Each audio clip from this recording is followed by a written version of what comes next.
Welcome to YoYo cine talkies. Hero ప్రేమ విఫలమైతే ఒకప్పుడు ప్రేక్షకులు ఒప్పుకునేవారు కాదు, కానీ తన ప్రాణంగా ప్రేమించిన అమ్మాయిని వేరే వాళ్ళ భార్యగా చూపించి హిట్ కొట్టాడు శివ నిర్వాణ.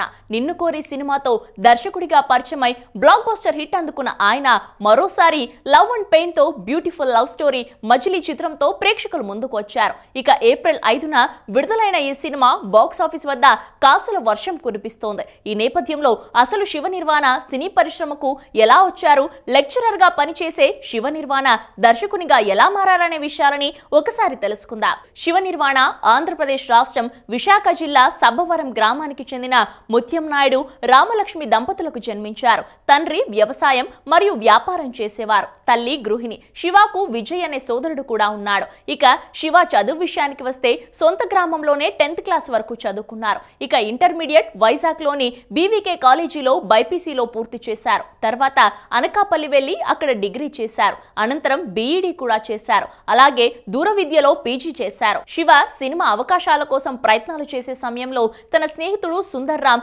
తమ్ముడు విజయ్ ఆయనను ప్రోత్సహించడంతో పాటు ఆర్థికంగా సహాయం చేసేవారు. అయితే జీవితంలో స్థిరపడేంత వరకు పెళ్లి చేసుకోకూడదు అనుకున్నప్పటికీ నిన్ను కోరి సినిమా తెరకెక్కించే సమయంలో భాగ్యశ్రీ అనే అమ్మాయిని పెద్దల సమక్షంలో వివాహం చేసుకున్నారు. కాగా వీరి దంపతులకు ఒక అబ్బాయి జన్మించారు. శివకు చిన్నప్పటి నుండి సినిమాలు అంటే ఇష్టం ఉండటంతో వారి ఊరిలో శివరాత్రి, వినాయక చవితి పండుగలకు టీవీలో వీసీపీ ద్వారా సినిమాలు వేసేవారు. అప్పుడు ఆయన తన ఫ్రెండ్స్ తో కలిసి చేసేవారు. ఇక తాను ఇంటర్ చేసే సమయంలో కాలేజీ 1 గంట వరకు ఉండటంతో మధ్యాహ్నం మ్యాట్నీ సినిమా చూసేవారట. అయితే 1997లో ప్రేమించుకుందాం రా అనే సినిమాని థియేటర్లో ఫస్ట్ టైం చూశారట. తర్వాత నుంచి రిలీజ్ అయిన హాలీవుడ్, బాలీవుడ్ సినిమాలన్నీ చూసేవారట. కాగా 1998లో వచ్చిన సత్య సినిమా తనకు చాలా నచ్చిందట. ఇక ఆ రోజు నుంచి సినిమాలకి సంబంధించిన టెక్నికల్ టీం ఎవరో కూడా చూడడం మొదలుపెట్టారు. ఆ తర్వాత డిగ్రీ పూర్తవగానే చదివింది చాలు, ఇక సినిమాల్లోకి వెళ్లాల్సిందే అని నిర్ణయించుకుని మణిరత్నం దగ్గర అసిస్టెంట్ గా చేరి దర్శకునిగా కావచ్చన్న నమ్మకంతో ఇంట్లో చెప్పా పెట్టకుండా చెన్నై వెళ్లారు. అనంతరం మణిరత్నం ఆఫీస్ కి వెళ్తే ఆయన్ని కలవడం కాదు, గేటు దాటడమే కష్టంగా ఉంది. అలా 5 రోజులు తిరిగిన శివ తన దగ్గర డబ్బులు అయిపోయాయి. అలాగే ఇంట్లో వాళ్ళు తనను వెతుకుతున్నారని తెలిసి తిరిగి ఇంటికి వచ్చేశారు. ఆ తర్వాత నాన్నతో సినిమాల మీద తనకు ఉన్న ఇష్టం గురించి చెప్పారు. దీనికి తన తండ్రి మొదట చదువుకో, తర్వాత వెళ్ళొచ్చు అని చెప్పారట. దాంతో 9 నెలల్లో పూర్తయిపోతుందని బీఈడీ చేశారు. అనంతరం వైజాగ్ లోనే భాష్యం స్కూల్లో సైన్స్ టీచర్ గా పనిచేస్తూ దూర విద్యలో పీజీ చేశారు. ఇక 2 ఏళ్ల తర్వాత ఎంత కష్టం వచ్చినా భరించి తన సినిమా కళని నిజం చేసుకోవాలన్న దృఢ నిశ్చయంతో 2005లో హైదరాబాద్ వచ్చారు. దీంతో డైరెక్టర్ పరశురామ్ దగ్గర అసిస్టెంట్ గా చేరాలని ఆయన దగ్గరకు వెళ్లారు. కానీ అప్పటికే ఆయన దగ్గర డజన్కు పైగా అసిస్టెంట్లు ఉండటంతో తనకు చోటు దొరకలేదు. ఈ నేపథ్యంలో రోజు ఏదో ఒక డైరెక్టర్ ఆఫీస్ కి వెళ్లి అసిస్టెంట్ గా చేరతారని అడిగితే రేపురా, వారం తర్వాత కనబడు అనేవారు, కానీ తనకు అవకాశం మాత్రం ఇచ్చేవారు కాదు. అదే సమయంలో షూటింగ్ జరిగే ప్రాంతాలకు వెళ్లి షూటింగ్ ఎలా జరుగుతుంది అని చూసేవారట. అప్పుడు తాను డైరెక్టర్ కాదు, కానీ అసిస్టెంట్ డైరెక్టర్ అయినా కాగలమా అని బాధపడేవారట. అలా ప్రయత్నాలు చేస్తున్న సమయంలో చివరకు విఎన్ ఆదిత్య దగ్గర మనసు మాట వినదు సినిమాకి మొదటిసారి అసిస్టెంట్ గా పనిచేశారు. అలా కొందరితో పరిచయం ఏర్పడటంతో ఒకసారి రామ్ గోపాల్ వర్మకు కథ చెప్పడానికి కలిసినప్పటికీ అది ఓకే అవ్వలేదట.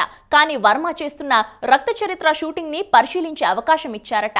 దీంతో దాదాపు నెల రోజుల పాటు వర్మ దగ్గర పనిచేశారు. తర్వాత మళ్లీ దర్శకుడు పరశురామ్ సంప్రదిస్తే రమ్మన్నారట. ఈ క్రమంలో ఆయన దగ్గర సోలో, సార్ వచ్చారు సినిమాలకి అసిస్టెంట్ గా పనిచేశారు. ఇక పరశురామ్ దగ్గర అనుభవంతో సొంతంగా సినిమా తీయాలని డిసైడ్ అయ్యారు. ఈ నేపథ్యంలో పరిశ్రమలోని కొందరు వ్యక్తుల్ని కలిసి కథలు వినిపించినప్పటికీ వారు నిర్మాతగా చేయడానికి ఒప్పుకునేవారు కాదు. దీంతో తన దగ్గరున్న కొంత డబ్బు అలాగే ఫ్రెండ్స్ సాయం తీసుకుని 2014లో one more smile, love algebra అనే 2 షార్ట్ ఫిలిమ్స్ తీశారు. కాగా ఈ 2 షార్ట్ ఫిలిమ్స్ కి మంచి వ్యూస్ వచ్చాయి. ఈ క్రమంలో ఎవరికైనా కథ చెప్పి తర్వాత తన షార్ట్ ఫిలిమ్స్ లింకులు పంపించేవారు. తర్వాత తన దగ్గర ఉన్న కథను కోన వెంకట్ కు చెప్పడంతో ఆయన సినిమా తీయడానికి ఓకే అన్నారట. అదే నిన్ను కోరి చిత్రం. తదనంతరం ఆయన అనుభవాన్ని జోడించి స్క్రీన్ ప్లే, డైలాగుల్ని ఇంప్రూవ్ చేసి స్క్రిప్ట్ రెడీ చేశారు. నా కథ ఒక పక్కింటి అబ్బాయి కథలా ఉండటంతో హీరో నానికి కథ చెబితే ఆయన ఓకే అన్నారట. కాగా దీనికి దానయ్య గారు నిర్మాతగా చేశారు. అయితే ఆ కథ ఒక పక్కింటి అబ్బాయి కథలా ఉండటంతో దానికి నాని సరిపోతాడని తనకు చెప్తే నాని ఓకే అన్నారు. ఇక 2017లో విడుదలైన నిన్ను కోరి సినిమా బ్లాక్ బస్టర్ హిట్ అందుకోవడంతో ఇన్నాళ్లు పడ్డ కష్టానికి ప్రతిఫలం లభించిందని శివ నిర్వాణ చాలా సంతోషపడ్డారు. ఇక నిన్ను కోరి సినిమా తర్వాత చాలా మంది ఫోన్లు చేసి సినిమా తీయమని అడిగినప్పటికీ తన దగ్గర కథ లేకపోవడంతో ఇంటికి వెళ్లిపోయి 3 నెలల పాటు విశ్రాంతి తీసుకున్నారు.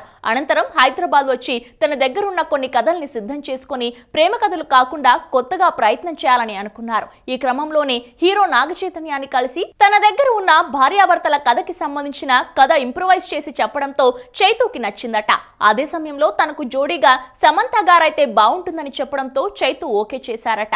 దీంతో మజిలీ మొదలైంది. ఇక ఏప్రిల్ 5న విడుదలైన ఈ చిత్రం బాక్స్ ఆఫీస్ వద్ద కాసుల వర్షం కురిపిస్తోంది. ఇక మొత్తానికి తీసిన 2 సినిమాలకే శివ నిర్వాణ సినీ పరిశ్రమలో తనకంటూ ప్రత్యేక గుర్తింపు తెచ్చుకున్నారు. కృషి పట్టుదల ఉండాలే కానీ సాధ్యం కానిది ఏదీ ఉండదని నిరూపించారు. తాను కథల కోసం ఎక్కడెక్కడో ఆలోచించనని, తన జీవితంలో చుట్టుపక్కల వారి జీవితాల్లో జరిగే సంఘటనల్లో బాగా సంతోషం కలిగించే, బాగా బాధ పెట్టే సంఘటనలని స్ఫూర్తిగా తీసుకుని సినిమాగా తీస్తానంటున్నారు. కాగా దర్శకుడు శివ నిర్వాణ రాబోయే రోజుల్లో మరెన్నో సినిమాలు తీయాలని మనస్ఫూర్తిగా కోరుకుందాం. హలో, మిమ్మల్నే ఫిలిం సెలబ్రిటీస్ రియల్ స్టోరీస్ ఏంటో తెలుసుకోవాలనుందా? లేటెస్ట్ గా రిలీజ్ అయ్యే మూవీ రివ్యూస్ నేను చెప్తే వినాలనుందా? ఇంకెందుకు ఆలస్యం, యోయో టీవీని సబ్స్క్రైబ్ చేసుకోండి. అలాగే మర్చిపోకుండా యోయో టీవీ యాప్ ని కూడా డౌన్లోడ్ చేసుకోండి.